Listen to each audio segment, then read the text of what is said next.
Officially Bangladesh ক্রিকেটের আকাশ ভরা তারা আইসিসি স্পষ্ট নির্দেশনা দিয়েছিল 24 ঘন্টার মধ্যে বাংলাদেশকে সিদ্ধান্ত নিতে হবে তারা আদৌ ভারতবর্ষে গিয়ে টি-20 বিশ্বকাপের ম্যাচ খেলবে কিনা। তবে বাংলাদেশ ক্রিকেট বোর্ড এবং বাংলাদেশের ক্রীড়া মন্ত্রণালয়ের অন্যতম বাটপার উপদেষ্টা আসিফ নজরুল স্পষ্ট জানিয়ে দিয়েছে ভারতে না যাওয়ার সিদ্ধান্তে অটল বাংলাদেশ ক্রিকেট বোর্ড। অর্থাৎ বাংলাদেশ ক্রিকেট বোর্ড ভারতে তাদের দল পাঠাচ্ছে না, তার মানে বাংলাদেশ আগামী বিশ্বকাপে অংশ নিতে পারছে না। বাংলাদেশের পরিবর্তে হয়তোবা স্কটল্যান্ড বিশ্বকাপ খেলবে। এটার প্রভাব কত ভয়ঙ্কর ভাবে বাংলাদেশ ক্রিকেটে পড়বে, বাংলাদেশ ক্রিকেট প্রেমী জনতা আপনারা হয়তোবা বুঝতে পারছেন না। বাংলাদেশ ক্রিকেট বোর্ড ঠিকই জানে, একে তো অর্থনৈতিক ভাবে ক্ষতিগ্রস্ত হবে, দ্বিতীয়ত বিশ্বের কোনো ভালো দেশ আর বাংলাদেশে ক্রিকেট খেলতে আসবে না, কোনো দ্বিপাক্ষিক সিরিজ আর অনুষ্ঠিত হবে না এবং বাংলাদেশ ক্রিকেটকে আইসিসি কর্তৃক নিষেধাজ্ঞার শিকারও হতে পারে। সেটা সময় বলে দেবে আসলে কোন দিকে যাচ্ছে। তবে বাংলাদেশ ক্রিকেটের সারা এটা হচ্ছে ধ্রুব সত্যি কথা। আজকে আপনাদের সামনে বাংলাদেশের একটা আধুনিক, একটা ঐতিহাসিক, একটা আন্তর্জাতিক মানের 2 নাম্বার লোকের সাথে পরিচয় করিয়ে দেব। তার আগে বলে নেই, সাপকে আপনি যতই দুধ কলা দিয়ে পুষেন না কেন, সাপকে আপনি যতই ইউরোপ, আমেরিকা, ইংল্যান্ড এইসব দেশের মতো উন্নত মানের রাষ্ট্রে রাখেন না কেন, সাপ সবসময় সাপই থেকে যাবে। সাপের চরিত্র ছুবল মারা, সাপের চরিত্র অন্যের উপর ভর করে তার দুধ কলা খেয়ে তাকেই ছুবল মেরে দেওয়া, এইটা সাপ কখনো পরিবর্তন করতে পারে না। বাংলাদেশের রাজনীতিতে এমন একটা সাপ ছিল যে কিনা 17 বছর পূর্বে বাংলাদেশ থেকে পালিয়ে গিয়েছিল। নিশ্চয়ই আপনারা বুঝতে পারছেন কোন সেই সাপ। সেই সাপ 17 বছর পশ্চিমা সংস্কৃতিতে বসবাস করেছে, ব্যবসা করেছে, জীবন ধারণ করেছে, কিন্তু সেই সাপটা আজও রাজনৈতিক সাপ হিসেবে রয়ে গেছে। 2001 থেকে 2006 সালে যখন তাদের দল ক্ষমতায় ছিল তখন একটা বক্তব্য দিয়েছিল বাংলাদেশের বিদ্যুৎ সেক্টরকে কেন্দ্র করে। সেই বক্তব্যটা আপনারা দেখেন তাহলেই বুঝে যাবেন এই সাপটা আসলে কোন সাপ, কোন মানুষরূপী সাপ, যেই সাপ বাংলাদেশের রাজনীতিকে দংশন করার জন্য পুনরায় বাংলাদেশে ফিরে এসেছে। আসেন সেই সাপের ভিডিওটা আপনাদেরকে দেখাই। আমাদের দেশে দেখেন, আপনি সন্ধ্যার পরে পরে আপনি বাসায়ও কারেন্ট চাচ্ছেন, এট দ্য সেম টাইম আপনি চাচ্ছেন শপিং মলগুলোতে কারেন্ট। আপনি তো এখন শপিং মলগুলোতে সারাদিন ধরেন কাস্টমার, যেটা সাধারণত অনেক সময় দোকানিরা বলে থাকেন যে দিনের বেলায় কাস্টমার কম থাকে। দিনের বেলায় যখন কাস্টমার কম থাকে তখন সে একটাই এয়ার কন্ডিশন চালাচ্ছে। সন্ধ্যার পরে যখন বাতি অর্ধেক বন্ধ করে দিচ্ছে, সন্ধ্যার পরে যখন কাস্টমার আসছে তখন সে একটার বদলে 2টো বা 3টে এয়ার কন্ডিশন চালিয়ে দিচ্ছে, কারণ কাস্টমার ঢুকছে।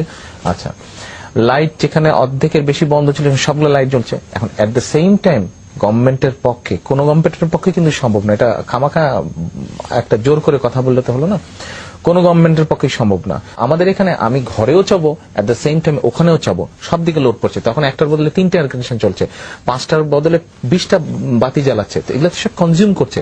আবার আমার অর্ধেক লোক বাড়িতে রয়ে যাচ্ছে, সেও হয়তো ফ্যান চালাচ্ছে, লাইট জ্বালাচ্ছে, এয়ার কন্ডিশন চালাচ্ছে, ফ্রিজ চলছে, টিভি চলছে, সবকিছু চলছে।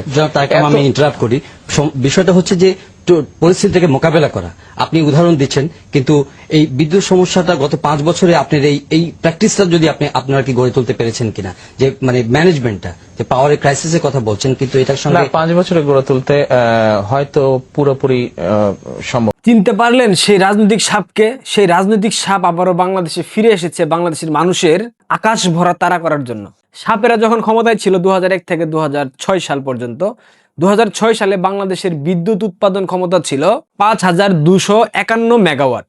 এই 5251 মেগাওয়াট বিদ্যুৎ দিয়ে বাংলাদেশের মানুষের চাহিদা পূরণ করা সম্ভব ছিল না, যার কারণে সাপ বারবার বলেছিল একই সাথে আপনারা ঘরবাড়ি, কলকারখানা এবং শপিং মলে যদি বিদ্যুৎ চান, সেটা আমরা কেন, বাংলাদেশের কোনো সরকার ব্যবস্থা দিতে পারবে না। কিন্তু পরবর্তীতে কি হয়েছিল? 2008 সালে নির্বাচনের পর শেখ হাসিনার সরকার, আওয়ামী লীগ সরকার ক্ষমতায় আসার পর রাষ্ট্রের সকল কিছু ধ্বংসপ্রাপ্ত ছিল, প্রায় দুর্নীতি খেয়ে ফেলেছিল প্রত্যেকটা সেক্টরকে। সেই সেক্টর থেকে সেই সেক্টরগুলোকে পুনরুজ্জীবিত করা, সেই সেক্টরগুলোকে ঠিকঠাক করা, এর পরবর্তীতে 2014 সালে বাংলাদেশের বিদ্যুৎ উৎপাদন ক্ষমতা গিয়ে দাঁড়ায় 5000 মেগাওয়াট থেকে 9000 মেগাওয়াটের উপরে। এরপর সেই মেগাওয়াট ধীরে ধীরে উৎপাদন বাড়াতে বিভিন্ন বিদ্যুৎ কেন্দ্র স্থাপন, পাওয়ার স্টেশন স্থাপন, সবকিছু মিলিয়ে শেখ হাসিনা যখন শেষ ক্ষমতা ছাড়ে 2024 সালে, তখন বাংলাদেশের বিদ্যুৎ উৎপাদন ক্ষমতা ছিল 30,700 মেগাওয়াট। যার কারণে বাংলাদেশের মানুষ কিন্তু বিদ্যুতের ঘাটতি তারা দেখতে পাইতো না, তেমন একটা লোডশেডিং বাংলাদেশের কোথাও হতো না। এমনকি সেচ প্রকল্প বাংলাদেশের, সেই সেচ প্রকল্পগুলোতেও তেমন একটা বিদ্যুৎ ঘাটতি দেখা দিত না। এটা শেখ হাসিনা সরকারের একটা অভূতপূর্ব উন্নয়ন ছিল। কিন্তু খাম্বারা ওই 2001 থেকে 2006 সালে যেমন বলেছে, বাংলাদেশে একই সাথে কলকারখানা, শিল্প প্রতিষ্ঠান, শপিং মল এবং শিক্ষা প্রতিষ্ঠান এবং বাসাবাড়িতে বিদ্যুৎ সরবরাহ করা সম্ভব না, বাংলাদেশের কোনো সরকার পারবে না। কিন্তু শেখ হাসিনা সরকার গত 16 বছরে প্রত্যেকটা সেক্টরে অভূতপূর্ব উন্নয়নের পাশাপাশি বিদ্যুৎ সেক্টরকে অনন্য উচ্চতায় নিয়ে গিয়েছিল।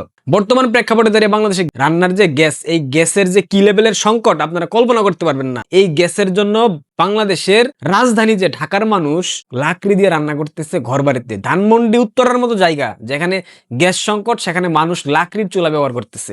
এই হচ্ছে বিএনপির প্রিয় পাত্র সুদখুর ইউনূসের নেতৃত্বাধীন বাংলাদেশের অন্তর্বর্তীকালীন সরকারের শাসন ব্যবস্থা। পরবর্তীতে বিএনপি ক্ষমতায় আসার স্বপ্ন দেখছে, তবে সার্বিক প্রেক্ষাপট দেখে যা মনে হচ্ছে জামাত এই রাজনৈতিক সাপকে খেলে দেবে। আপনারা দেখেন, খেলে দেওয়ার একটা প্রকট সম্ভাবনা আছে। রাজনৈতিক সেই সাপ গতকাল একটা বিবৃতি দিয়েছে, এটাও শুনাই। ফ্লাইওভার দিয়ে ঢাকা শহরে 3 কোটি মানুষ থাকে। এই 3 কোটি মানুষের মধ্যে খুব সম্ভব 17 থেকে 20% মানুষ শুধুমাত্র ফ্লাইওভার ইউজ করবে ঢাকা শহরে, আর বাকি সব মানুষ কিন্তু ফ্লাইওভারের বাইরে থাকছে। সো কি পরিমাণ অর্থ ব্যয় করা হয়েছে, আপনি যেরকম পাবলিক রিসোর্স কি পরিমাণ স্পেন্ড করা হয়েছে, ম্যাক্সিমাম 20% মানুষ এই ফ্লাইওভারের সুবিধা পাচ্ছে। এই বক্তব্য শোনার পর আপনাদের উপর ছেড়ে দিলাম, এই সাপকে কি বলা উচিত। রাজধানী ঢাকায় 3 কোটি মানুষের বসবাস, এর মধ্যে 20% মানুষ ফ্লাইওভার ব্যবহার করে। এই 20% মানুষের জন্য প্রচুর অর্থ ব্যয় করে কেন আওয়ামী লীগ সরকার ফ্লাইওভার নির্মাণ করেছে? কত বড় অশিক্ষিত! আসলে ইন্টার পাসের একটা বিশেষ প্রভাব তো থেকে যায়, তাই না? 20% মানুষ যে ফ্লাইওভার ব্যবহার করতেছে, এই 20% মানুষ যদি ফ্লাইওভার ব্যবহার না করতো, তাহলে এই 100% মানুষের চাপটা কি রাস্তার মধ্যে পড়তো না? সেক্ষেত্রে বাংলাদেশের রাজধানী ঢাকার অবস্থা কি হতো? এই প্রেক্ষাপটে দাঁড়িয়ে উত্তরা থেকে ফার্মগেট যাইতে 4 থেকে 4.5 ঘন্টা সময় লাগে, যেখানে রাস্তার দূরত্ব মাত্র 7 থেকে 8 কিলোমিটার। যদি ফ্লাইওভার না থাকতো, এই যে 20% মানুষ যারা রাজধানীতে ফ্লাইওভার ব্যবহার করে, তারা কি রাস্তা দিয়ে চলাফেরা করতো না? সেক্ষেত্রে রাস্তায় যানজটের মাত্রা কি বাড়তো না? এই খাম্বার মাথার মধ্যে এইটুক ঘিলু নাই, এইটুক সেন্স নাই যে ফ্লাইওভার ব্যবহার করতেছে, এই 20% মানুষের চাপটা তো রাস্তা থেকে কমতেছে। প্রচুর অর্থ ব্যয় করা হয়েছে, প্রচুর অর্থ নাকি সরকার দুর্নীতি করেছে। সত্যি কথা বলতে কি, দুধের মধ্যে যে কোনো অংশ, মানে যত পরিমাণ দুধ হোক না কেন, সেই দুধের মধ্যে 1 ফোঁটা লেবুর রস দিলে ওই দুধ কিন্তু একদম বাতিল হয়ে যায়। এই মালটা হচ্ছে গিয়া বাংলাদেশের রাজনীতির একটা সাপ, বাংলাদেশের রাজনীতির একটা লেবুর রস, যে রস কিনা বাংলাদেশের রাজনীতিকে শুষে ধ্বংস করার জন্য 17 বছর পশ্চিমা বিশ্বের উন্নত দেশের থেকেও বাংলাদেশে এসে এখন নাটকীয় কথাবার্তা বলতেছে, বাংলাদেশে আইসা এখন আজেরা কথা বলতেছে। এই সাপকে কি বলা উচিত আপনারা বলেন? যেই বাংলাদেশের অর্থনীতি, যেই বাংলাদেশের সার্বিক শাসন ব্যবস্থা বুলেট ট্রেনের মতো এগিয়ে যাচ্ছিল, সেই বাংলাদেশকে প্রথম বাধাগ্রস্ত করেছিল এই সাপের নেতৃত্বাধীন বা এই সাপেদের দল বিএনপি। সাবমেরিন কেবলের কথা আপনাদের নিশ্চয়ই মনে আছে। এই সাবমেরিন কেবল বাংলাদেশকে বিনামূল্যে দেওয়ার জন্য এসেছিল, কিন্তু আমাদের প্রধানমন্ত্রী এই ইন্টারমিডিয়েট পাস পুত্রের 8 পাস মাতা, সে এটা গ্রহণ করে নাই। সে ভেবেছিল বাংলাদেশের বিভিন্ন তথ্য চুরি হয়ে যাবে।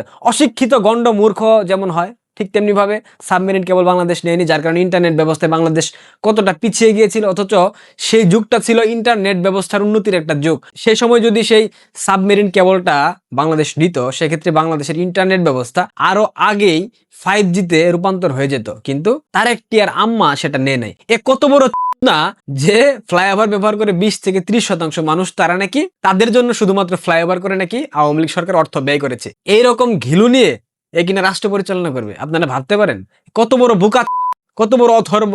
এই ঘেলু নিয়ে আবার বলতেছে আই হ্যাভ এ প্ল্যান। কি যে প্ল্যান আছে বাংলাদেশের মানুষে, এরা একদম আকাশ ভরা তারা দেখাই দিবে। বুঝতে পারতেছেন না এখনো? কয়দিন পর বলবে মেট্রো রেল করা হয়েছে শুধুমাত্র আওয়ামী লীগের লোকজনের চলাফেরা করার জন্য। বলবে এ কথা, আপনারা নিশ্চিত থাকেন, এ কথাও বলবে খাম্বা। এ আসলে অশিক্ষিত। আসলে অশিক্ষিত বন্ধুর থেকে শিক্ষিত শত্রু ভালো।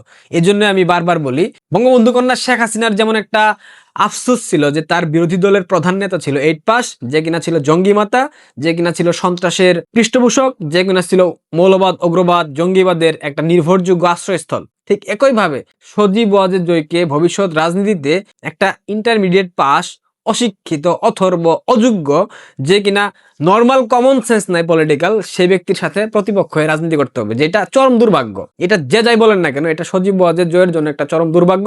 কারণ সজীব ওয়াজেদ জয় যেভাবে ব্রড চিন্তা ভাবনা করবেন, বিস্তৃত চিন্তা ভাবনা করবেন, এইটা এই খাম্বার মধ্যে নাই। যদি থাকতোই, তবে 17 বছর লন্ডনের মতো শহরের থেকে এসেও এখনো তার মস্তিষ্ক বিকশিত হয়নি, যে বারবার ভুলভাল কথা বলে যাচ্ছে। এই ফ্লাইওভারের যে যুক্তিটা দিল, একই যুক্তি দিয়েছিল 2001 থেকে 2006 সালের ক্ষমতাকালীন সময়ে। বিদ্যুৎ একই সাথে শিক্ষা প্রতিষ্ঠান, শিল্প প্রতিষ্ঠান, গার্মেন্টস এবং বাসাবাড়িতে দেওয়া সম্ভব না, বাংলাদেশের কোনো সরকার সেটা পারবে না। তবে আওয়ামী লীগ সরকার কিভাবে শতভাগ বিদ্যুতায়নের দেশে পরিণত করলো বাংলাদেশকে? তাদের হাতে কি জাদুর কাঠি ছিল? তাদের হাতে কি আলাদিনের চেরাগ ছিল? এমনটাই তো মনে হচ্ছে খাম্বার কথা শুনে। যাই হোক, এগুলো আসলে বইলা লাভ নাই। এদের কাজই হচ্ছে গিয়ে মিথ্যাচার করা, আর এই রাজনৈতিক সাপ বাংলাদেশকে দংশন করার জন্য পুনরায় বাংলাদেশে প্রবেশ করেছে। এখন আপনারা এই সাপকে ক্ষমতায় আনবেন কিনা সেটা একান্ত আপনাদের ব্যক্তিগত বিষয়। সবাই ভালো থাকবেন, পারলে শেয়ার করে দিবেন। ধন্যবাদ।